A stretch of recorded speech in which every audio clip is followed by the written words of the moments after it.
In this video, we're going to discuss how most of the challenges that modern men are facing are stemming from the fact that so many men today are stuck in their minds and disconnected from their bodies. One of the trends that I've seen in working with 3,000 plus men over the last 6 years on personal growth, on masculinity, on spirituality, is that many men are caught up in their heads. They're stuck in overanalysis. They're stuck in overthinking, planning, ruminating, having thoughts coming from all over the place.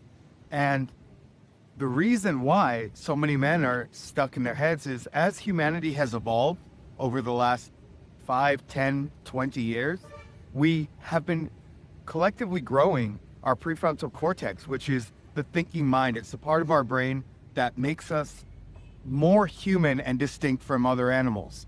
So the prefrontal cortex is where we have our analysis, our reasoning, our thinking process. And I don't want to vilify the prefrontal cortex because it's part of what makes us human, and we need it to think, to plan, to grow, to create societies, etc. However, there's a point where it's coming almost too far, where we're losing our humanity, the things that make us really human, by being stuck in the prefrontal cortex. Right? Think about it for a minute. For you sports fans, the men who are into sports, 20 years ago, you were all about the feeling of the sports, right? The safety who knocked the quarterback's head off. Hundreds of years ago, we had gladiatorism. Sports are what got our competition instincts going. It's what got our masculine energy going. Nowadays, sports has been reduced for a lot of men to fantasy football, stat sheets, analysis, numbers. Even within the game itself, it's become much more of a game of strategy, like chess, where the coaches are planning where everyone goes instead of the high-octane, masculine, competitive, and impact sport that it used to be. That's just one of many examples of how society and humanity has been going from its primal nature to thinking, planning, and mental based. And again, doesn't mean it's all wrong, but there's a happy medium, right? We do want to be connected to our nature. So all of this to say, for us as men to maintain our mental health, to be more successful with women, to actually achieve the things we want to achieve financially, in business, etc., it's important that we're balanced in our rational mind, in our analytical mind, and in our bodies. And I'll speak with you in a moment why. But it's our nature to be in our bodies. And it's not our nature to be in our mind. And because of modern day influences like the technology I'm speaking to you with right now using this camera, reading articles, watching YouTube videos, looking at Instagram, on Google Docs constantly, these things are getting us more in our mind and disconnecting us from our body. And that's taking us away from our nature. And when we get pulled away from our nature as humans, we start to experience more mental health issues, more confusion, less confidence, more self-doubt, less self-worth, etc. Because so much of what makes us human lies in our bodies. And so much of what is synthetic is what's in our mind, right? I'm sure a lot of you have experienced that your mind can play tricks on you. Most people's minds have a negativity bias. For every 5 negative thoughts, we have 1 positive thought. A lot of people are stuck in fear-based thinking because their amygdala and their central brain is going haywire. A lot of people are stuck in their analytical mind and unable to feel a situation or connect with other humans based on energy exchange or being in their body because they're too much in their heads. And a lot of people who are in their heads end up having mental health issues, depression, anxiety, and suffering.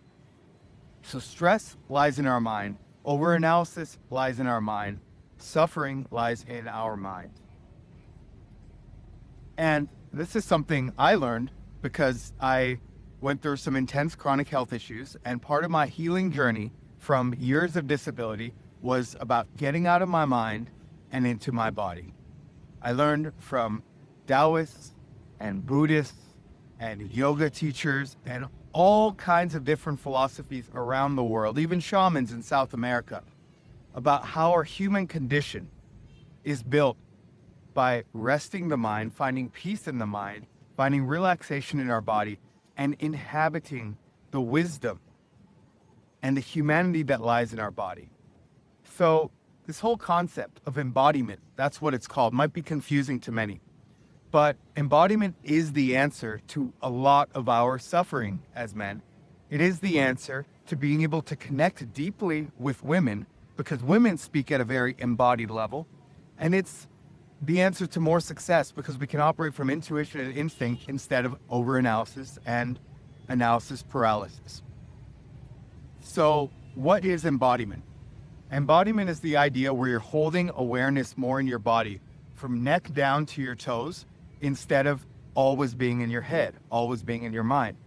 And the beauty of embodiment is when we're in our bodies, we're able to access higher forms of intelligence that we can't in our brains. Because like I mentioned earlier, in our brains, we have rational thought, we have analysis, we can make judgments, but there's also a lot of downsides to being stuck in fear, overthinking, analysis, depression, anxiety, etc. But when we're in our bodies, that's where we access other intelligences, like emotional intelligence, intuition, masculine instinct, the ability to read energy of other people. And these intelligences are not only going to make you healthier as a human, but they're going to make you far more intelligent. Because we as humans were designed to be in our bodies a majority of the time. Everyone says, and I mentioned this earlier, that what makes us different than other animals is our brains and our analysis and our prefrontal cortex. And though that's true, we also were given human gifts through emotional intelligence, intuition, and instincts, which lie in our body, something that so many people are disconnected from. So if you want to start living your life in a different way, with greater inner peace, with greater mental health, with an ability to connect with people, women, clients, friends, colleagues, in a more authentic way, in a more aligned with subconscious communication manner, you get in your body. If you want to have peace, to experience the world for what it is, you get in your body. If you want better connection with women and intimacy, you get in your body. So the way we do this, to begin, and it's a very complicated thing, which takes time to develop, but the initial steps are to let go of the mind, bring all your awareness into your body, and just let go of the need to think, plan, force outcomes. Let everything go, let everything be, and just feel, feel, feel. When I say feel in your body, I'm not just speaking about your emotions and feeling your feelings. That's part of it. But it's about feeling the sensations. Yes, your emotions. Yes, your intuition, the peace, the silence that lies inside your body. So, to summarize, if you watch this video and you're curious as to what is this guy talking about? How can I actually transcend my life, transcend my energy, my mental health, my physical health, my relationships with women, my business relationships? How can I transcend all the damage and all the suffering that comes from the mind? I want you to close this video when it ends,